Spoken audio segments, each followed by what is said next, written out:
હવે બોલ્ટ જે છે એ બોલ્ટનું આપણે બે ટાઈપના ડાયામીટર હોય. એક છે એનો નોમિનલ ડાયામીટર,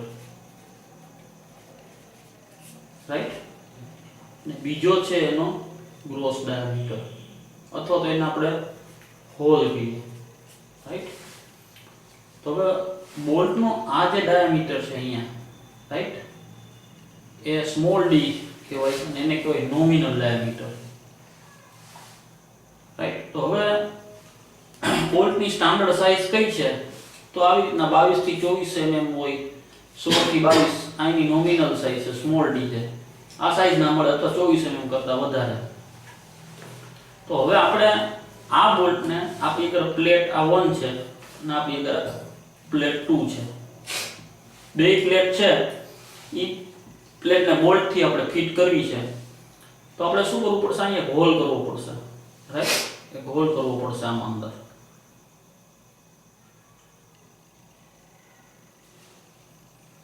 તો હવે આ હોલનો ડાયામીટર, સપોઝ કે આ હોલનો ડાયામીટર કેપિટલ ડી છે. તો અહીંયા તમને કીધું છે કે જો આપણા બોલ્ટનો આ સ્મોલ ડાયામીટર એટલે કે નોમિનલ ડાયામીટર 12 થી 14 હોય તો આપણે હોલ જે છે એનો ડાયામીટર કેટલાનો કરવો? Capital D. તો કેપિટલ ડી તમારો થશે સ્મોલ ડી, એટલે કે diameter of nominal diameter of bolt plus આનું ક્લિયરન્સ, રાઈટ, વત્તા 1 mm. એટલે ધારો કે આપણી આગળ 12 mm નો છે, આપણે આ લીધો એ 12 mm નો છે. આ 12 mm ના બોલ્ટથી આ બે પ્લેટને આપણે જોડવી છે અને હોલ કરવો હોય તો હોલ કેટલા mm નો કરવો પડે? તો હોલ કરવો પડે 12 mm વત્તા આ 1 mm, એટલે કેટલા mm નો થશે? 13 mm નો, રાઈટ, 13 mm નો કરવો પડે. આ હોલ 13 mm નો કરવો. જો આપણો ડાયામીટર 20 mm નો હોય, રાઈટ, અહીંયા, રાઈટ, એટલે કે 20 mm આવે નોમિનલ ડાયામીટર બોલ્ટનો આ ડાયામીટર, તો તમારે કેટલો કરવો પડે? Capital D. તો કેપિટલ ડી 20 mm એટલે કે નોમિનલ ડાયામીટર વત્તા એનું ક્લિયરન્સ કેટલું રાખવું પડશે? 2 mm, રાઈટ. તો ઈ થશે 22 mm. તો હવે હોલ કેટલાનો કરવો પડે? 20 mm હોય તો 22 mm નો કરવો પડે. એટલે કે જો 12 થી 16 mm હોય તો ક્લિયરન્સ 1 mm છે, 16 થી 22 mm નો હોય તો ક્લિયરન્સ 2 mm છે, 24 mm હોય તો 2 mm, અને 24 mm કરતા વધારે હોય તો 3 mm flat, right, 3 mm flat.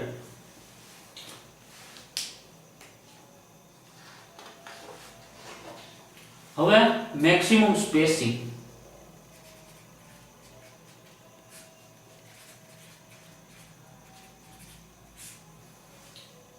Maximum spacing તો આપણે બે પ્લેટ લઈએ,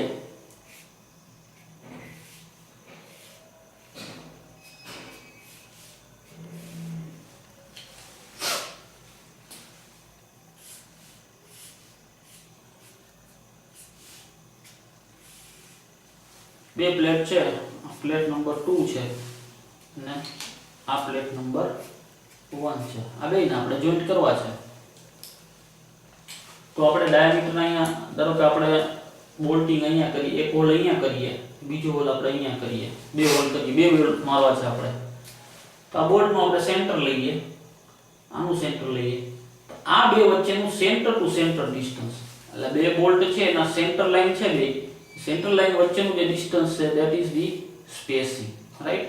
અને એને જનરલી કહેવામાં આવે પીચ, રાઈટ, પીચ તરીકે ઓળખવામાં આવે. તો IS કોડના ક્લોઝ નંબર 10.2.3 માં, રાઈટ, પેજ નંબર 74 ઉપર તમને એનું આપ્યું છે કે કોઈ કેટલું આપણે રાખવું, રાઈટ, આ ડિસ્ટન્સ કેટલું રાખવું. તો distance between centre of two adjacent, આ એડજસન્ટ આના પછી તરત આવે છે. અહીંયા ત્રીજો હોલ હોય તો આ બે વચ્ચેનું નહીં, એડજસન્ટ એના પછીનો તરત આવતો હોય. એ બે વચ્ચેનું ડિસ્ટન્સ છે એ કેના કરતા વધારે ના હોવું જોઈએ? તો એ 32T અથવા 300 mm, રાઈટ. બે છે, આ એક ના બે, આ બે રિક્વાયરમેન્ટ છે. હવે T એટલે શું? તો જો અહીંયા આ પ્લેટ છે ને પાતળી છે, જો આ પ્લેટ ધારો કે 10 mm ની છે અને આ પ્લેટ છે ધારો કે 12 mm ની છે. આ બેમાંથી પાતળી કઈ છે 10 mm, રાઈટ? તો T એટલે થશે thickness of thinner plate. thickness of thinner plate એટલે આ બેમાંથી જે પાતળી હોય એની પ્લેટની જાડાઈ 10 mm. તો એનો મતલબ જો આપણે આના માટે લાગુ પાડીએ આ રિક્વાયરમેન્ટ આ વસ્તુ તો શું આવશે? પેલું એક તો હવે 32T એટલે શું થશે? 320 mm થશે. અને બીજું એને પ્લેટ આપી દીધું છે 2 નંબરમાં 300 mm. તો આ બેમાંથી જે ઓછું હોય લેવાનું. તો આમાં ઓછું કયું આવે છે? 300 mm. તો હવે આની અંદર આપણે સ્પેસિંગ કેટલું રાખશું? 300 mm. 300 mm કરતા વધારે આપણે સ્પેસિંગ આમાં આપી ન શકીએ. આની અંદર 300 mm કરતા વધારે આપી ન શકીએ. આ 12 mm છે. આ ધારો કે આપણી 18 mm હોત તો કેટલી થાત? 12 mm, રાઈટ? તો 32 * 12 તો પણ એમાં કેટલું આવત? 300 mm જ આવત ઓછું, કારણ કે 32 * 12 વધી જશે.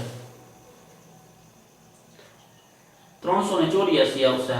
384 mm. આ 300 mm આવ્યું તો આપણે કેટલું દેશું? 300 mm. એનો મતલબ કે જો તમારો 10 mm કરતા નાનો હોય, થિકનેસ ઓછી હોય તો 300 mm જ આવશે. ટૂંકમાં 32T અથવા 300 mm આ બેમાંથી જે ઓછું હોય એ તમારે પ્રોવાઈડ કરવાનું થાય.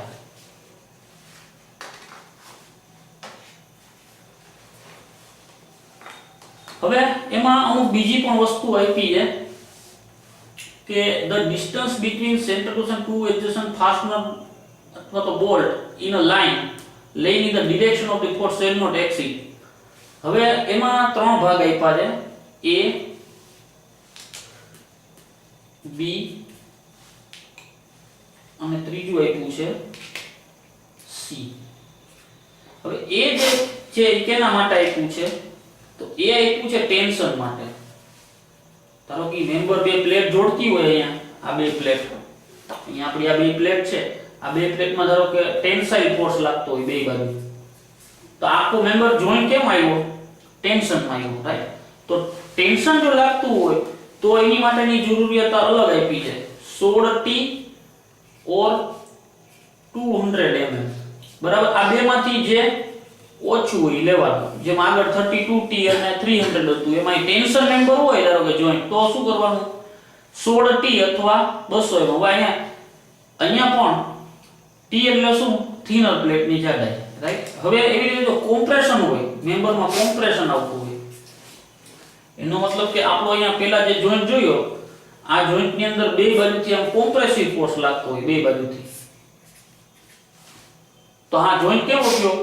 કોમ્પ્રેસિવ જોઈન્ટ થયો, રાઈટ? તો કોમ્પ્રેશન આવતું હોય તો એની પછી રેકમેન્ડેશન અલગ છે, 12T ઓર 200 mm. બરાબર? whichever is less. આ બેમાંથી જે ઓછું આવે ઈ તમારે સ્પેસિંગ દેવાનું. ત્રીજું તમારે આવ્યું ટેકિંગ બોલ્ટ. આમના કહો ટેકિંગ બોલ્ટ એટલે શું? ટેકિંગ બોલ્ટ એટલે શું એ હમણાં આપણે જોઈએ. પણ ટેકિંગ બોલ્ટ હોય તો તમારે શું કરવાનું થાય? તો ટેકિંગ બોલ્ટમાં 32T or 300 mm whichever is less. અને બીજું છે 16T or 200 mm whichever is less. આ કેના માટે? જી ખુલ્લામાં હોય, ડાયરેક્ટ એક્સપોઝ ટુ વેધર. ખુલ્લામાં હોય, સીધી આના ઉપર વરસાદ તડકો સીધો આવતો હોય, એવા માટે 16T અથવા 200 mm. જો અંદર ક્યાંય હોય, કવર થઈ જતું હોય, છાપરાની અંદર કે ગમે ક્યાંય આવતું હોય, જેમાં ડાયરેક્ટ વેધર એક્સપોઝમાં ના હોય, તો એમાં શું કરવાનું? 32 ઓર 300 mm whichever is less. બધામાં T છે એ thickness of thinner member, right? Thickness of thinner member. તો આ વસ્તુ કેના માટે થઈ? આપણે પહેલેથી આખું કન્ટિન્યુ જોઈએ તો મેક્સિમમ છે, રાઈટ? આ 32T 300 ઈ મેક્સિમમ માં છે. આ ટેન્શન, કોમ્પ્રેશન અને ટેકિંગ એ પણ કેના માટે છે? મેક્સિમમ માટે છે. Maximum spacing. તો હવે મેક્સિમમ સ્પેસિંગ આપણને ખબર, તો મિનિમમ સ્પેસિંગ આપણને ખબર હોવી જોઈએ ને. મિનિમમ ઓછામાં ઓછું કેટલું, વધુમાં વધુ તો આપણને મળી ગયું, ઓછામાં ઓછું કેટલું, તો ઓછામાં ઓછું સ્પેસિંગ છે 2.5 * d, રાઈટ, 2.5 * d. તો d આ થયું તમારું મિનિમમ પીચ, એટલે ઓછામાં ઓછું અંતર. આ બેનું વધારેમાં વધારે અંતરનું તો આપણે જોઈ લીધું, પણ આ બે વચ્ચે ઓછામાં ઓછું અંતર કેટલું રાખવાનું? આપણે 300 mm આવ્યું તો આપણે કેટલું રાખશું? 200 mm રાખશું, 100 mm રાખશું, 80 mm રાખશું, 20 mm રાખશું, કેટલું રાખશું? તો મિનિમમ કેટલું? Minimum 2.5 d. તો જો આપણે અહીંયા પહેલા એક્ઝામ્પલ લીધો, એની અંદર આપણે ધારો કે 10 mm નો અહીંયા બોલ્ટ આપણે મારીએ છીએ, જે બોલ્ટનો ડાયામીટર ધારો કે સ્મોલ d 10 mm છે, રાઈટ. તો 10 mm હોય તો મિનિમમ સ્પેસિંગ કેટલું થશે એનું? 2.5 ઇન્ટુ ડાયામીટર ઓફ બોલ્ટ, એટલે કે 10 mm, એટલે કે 25 mm. એનો મતલબ એ થયો કે એની અંદર 25 mm થી લઈ અને કેટલા સુધી 300 mm વચ્ચેનું તમે કોઈ પણ સ્પેસિંગ આપી શકો, રાઈટ, ગમે એ પીચ આપી શકો, રાઈટ. તો મેક્સિમમ અને મિનિમમ સ્પેસિંગ. હવે આવે એજ ડિસ્ટન્સ, રાઈટ. આપણે અહીંયા લખી નાખીએ છે એજ ડિસ્ટન્સ. એજ ડિસ્ટન્સ, એજ ડિસ્ટન્સ એટલે શું? તો આપણે આ બે વચ્ચેનું અંતર જોયું. હવે એવી રીતે આપણે અહીંથી એક લાઈન ડ્રો કરીએ આના ઉપર, આમ લાઈન. તો આ એજ થઈ, આ ધાર થઈ, આ એજ થી આનું ડિસ્ટન્સ કેટલું, રાઈટ. આને એજ ડિસ્ટન્સ કહેવાય, એજ ડિસ્ટન્સ.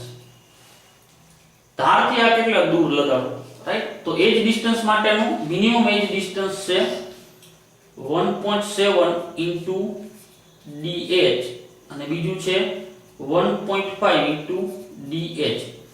1.7 ઇન્ટુ dh છે કેના માટે આવશે? Hand cut, right, hand cut માટે આવશે. અને બીજું કેના આવશે? Machine cut. હવે મશીન કટ ને હેન્ડ કટ એટલે શું? તો જો અહીંયા આ પ્લેટ છે, આખી આ પ્લેટ, આખી પ્લેટ કોઈ એક મોટી પ્લેટની અંદરથી, મોટી પ્લેટ છે આવડી આ, બરાબર, એની અંદરથી કટ કરીને લઈ આવીશું આપણે, કટિંગ કરીશું. તો આ કટિંગ જે થઈ જાય, આ કટિંગ હાથેથી કટ થાય મશીનથી, અને હાથેથી પણ થાય અને મશીન કટ પણ થાય, ઓટોમેટિક મશીનમાં કટિંગ થાય. તો જો હાથેથી કટ કર્યું હોય તમે, અને તમે હાથેથી કટ કરેલું છે, હાથેથી, તો તમારે કેવું કરવું પડે? 1.7 ઇન્ટુ dh. અને જો તમે મશીન કટ કરેલું હોય, અહીંથી મશીન કટ કર્યું હોય, તો તમારે કેટલું લેવું પડે? 1.5 dh. જો હેન્ડ કટમાં 1.7 છે, રાઈટ, 1.7. યા dh એટલે ડાયામીટર ઓફ હોલ, dh એટલે ડાયામીટર ઓફ હોલ, એટલે આપણે આગળ છે ને કેપિટલ d કીધો, રાઈટ, ડાયામીટર ઓફ હોલ. તો અહીંયા 1.7 વધારે છે, જોયું, 1.7 ગણું છે હોલ કરતા. એવું શા માટે? કે મશીનથી કટ, હાથેથી કટ કરતો હોય તો કટિંગ છે ને એકદમ શાર્પ નહીં આવે, એમાં રીતે કટિંગ છે એ થોડું બગડશે, હાથેથી કરતો હશે તો. હાથેથી કટ કર્યું છે તો આમ આગળ પાછળ થશે, એટલે એમાં થોડુંક વધારે રાખવું પડે સ્પેસિંગ, રાઈટ. જ્યારે મશીન કટ કર્યું હશે એમાં એકદમ ફ્લેટ કટિંગ થશે, પ્રિસાઇઝ કટિંગ થાય, એટલે એમાં 1.5 ડિસ્ટન્સ ડાયામીટર ઓફ હોલ તારે કરવું પડે. હવે આ થયું તમારું મિનિમમ એજ ડિસ્ટન્સ, રાઈટ, મિનિમમ એજ ડિસ્ટન્સ. આ થયું તમારું મિનિમમ. તો મેક્સિમમ માં જોવું પડે ને, મેક્સિમમ કેટલું રાખવું એજ ડિસ્ટન્સ? તો મેક્સિમમ માટે છે 12 મેક્સિમમ એજ ડિસ્ટન્સ. એ કેટલું છે? 12 into t epsilon. T epsilon, 12 t epsilon. t છે એ તમારું શું થશે? થિનર પ્લેટ, રાઈટ, થિનર પ્લેટની થિકનેસ. અને એપ્સિલોન તમારું થશે, epsilon is equal to 250 divided by fy raise to 1.2. fy is a yield strength of material, right, એની yield strength છે.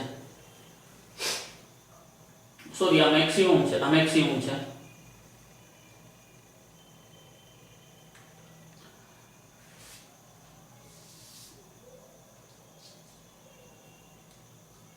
અને બીજું એક છે, જો આ જોઈન્ટ છે ઈ જો કોરોઝિવ એરિયા હોય કે જ્યાં સલિનિટી આવતી હોય, રાઈટ, દરિયા કાંઠાનો વિસ્તાર હોય, તો એવી જગ્યાએ તમારે એજ ડિસ્ટન્સ, મેક્સિમમ એજ ડિસ્ટન્સ કેટલો આવે?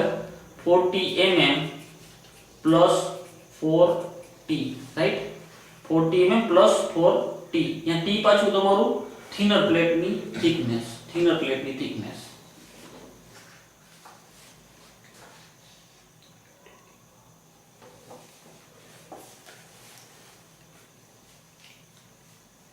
હવે આવે gauge distance.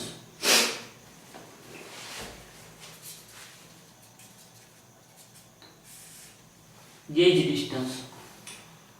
It is a spacing between adjacent parallel line of the fastener transverse to the direction of load stress is called as the gauge distance. એના માટે આપણે ડ્રો કરવું પડશે plate એક.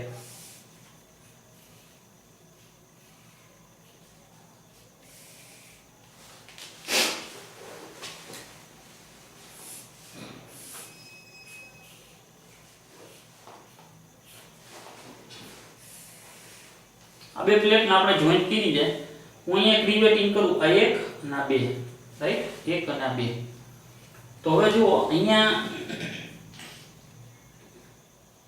આનું સેન્ટર લાઈન અને આની સેન્ટર લાઈન, બરાબર, આ બે વચ્ચેનું ડિસ્ટન્સ જે છે આ થશે તમારું પીચ. પછી એક બીજી સેન્ટર લાઈન ડ્રો કરો આની અંદરથી પાસ થતી આવી રીતે, આ ગ્રીન કલરની. તો ગ્રીન કલરની લાઈન અને આ તમારું એજ, આ વચ્ચેનું ડિસ્ટન્સ જે છે એને કહેવામાં આવશે એજ ડિસ્ટન્સ. હવે હું આની સેન્ટર લાઈન ઉપર, એને સેન્ટર લાઈન ઉપર અહીંયા એક બીજા રિવેટ લગાવું, બીજા હું બોલ્ટ લગાવું છું, રાઈટ, ને એનું એક સેન્ટર લાઈન ડ્રો કરું ગ્રીન કલરની. આ બે વચ્ચેનું જે ડિસ્ટન્સ છે, રાઈટ, આ બે અલ્ટરનેટ રો વચ્ચેનું આ જે ડિસ્ટન્સ, આને કહેવામાં આવે gauge distance, GD, gauge distance, બરાબર. આ બે વચ્ચેનું ડિસ્ટન્સ છે તમારું થયું ગેજ ડિસ્ટન્સ.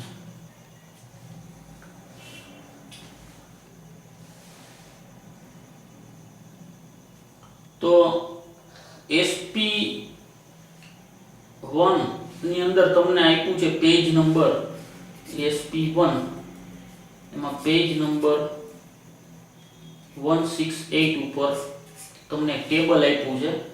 એમાં કોઈ પણ એંગલ છે, ધારો કે આપણે એક એંગલ લઈએ અહીંયા, એંગલ, તો આપણે આ ધારો કે આ એંગલનો જ એક પાર્ટ છે, આ રીતે એંગલ ઉપર ઊભો થાય છે આવી રીતે, અને એને બેને રિવેટ કર્યા છે. તો એક રિવેટ અહીંયા, એક બોલ્ટ અહીંયા આવ્યો અને બીજો બોલ્ટ આપણો અહીંયા આવ્યો, રાઈટ. તો આ બે બોલ્ટ વચ્ચેનું જે ડિસ્ટન્સ છે, આ ડિસ્ટન્સ, આ તમારું શું થયું? ગેજ ડિસ્ટન્સ થયું. અને હવે આને તમે કોઈ બીજી પ્લેટ આરે જોઈન્ટ કર્યું તો આ તમારું શું થયું? આ તમારું થયું ટેકિંગ, રાઈટ. આ તમારું ટેકિંગ થયું. અહીંયા આપણે બીજું બેક ટુ બેક આવી રીતે બે એંગલ લગાવેલા છે, બેક ટુ બેક, રાઈટ. આ બેક ટુ બેક જોઈન્ટ કરેલા છે, એની ઉપર આવી રીતે બીજી પ્લેટ જાય, એની અંદર જો તમે જોઈન્ટ કર્યા છે આને, right, that is your taking rivet, right. એની આઉટસ્ટેન્ડિંગ લેગ જે વધતા હોય એમાં જે તમે રિવેટિંગ કરો વધારાના, તો એને કહેવાય ટેકિંગ રિવેટ. તો આપણે એનું એક આ ટેબલ જોઈ લઈએ કે ટેબલમાં શું આપ્યું. લેગની size, double row of the bolt A અને B. તો અહીંયા જો તમને આપ્યું છે AB, આ AB, આ A એટલે એજ થી ડિસ્ટન્સ, B એટલે બે બોલ્ટ વચ્ચેનું ડિસ્ટન્સ, ના આઉટસ્ટેન્ડિંગ માં જે માર્યું છે તમારું C, રાઈટ. તો double row of bolt AB, બે બોલ્ટ મારતા હોય તો, અને સિંગલ રો ઓફ બોલ્ટ એટલે કે એક જ રિવેટ મારતા હોય તો maximum bolt size for the double row bolt ઈ કેટલી? તો ધારો કે લેગ સાઈઝ 200 mm હોય, તમારું આ ડિસ્ટન્સ જે છે, રાઈટ, ગેજ ડિસ્ટન્સ, આ બે ની વચ્ચેનું, એક મારતા હોય તો 75 અને બે મારતા હોય તો 85, એટલે બે ની વચ્ચેનું અંતર કેટલું થયું? 85. સિંગલ રિવેટ એટલે આ એકલો રિવેટ છે એનું કેટલું ડિસ્ટન્સ થયું? 115 mm, રાઈટ. અને maximum bolt size double row માં કરતા હોય તો કેટલા? 27 mm કરતા મોટો બોલ્ટ મારી ના શકો, રાઈટ 27. તો આમાં શું થાય 27 30 mm નો હોલ થાય. આપણે આગળ જોયું ને 3 mm એડ થશે 24 કરતા મોટું હોય તો, રાઈટ. તો તમારી પ્લેટની થિકનેસ જે છે જોઈન્ટ કનેક્ટિંગ મેમ્બર એ ઘટી જશે. એના આખું તમને ટેબલ આપ્યું છે.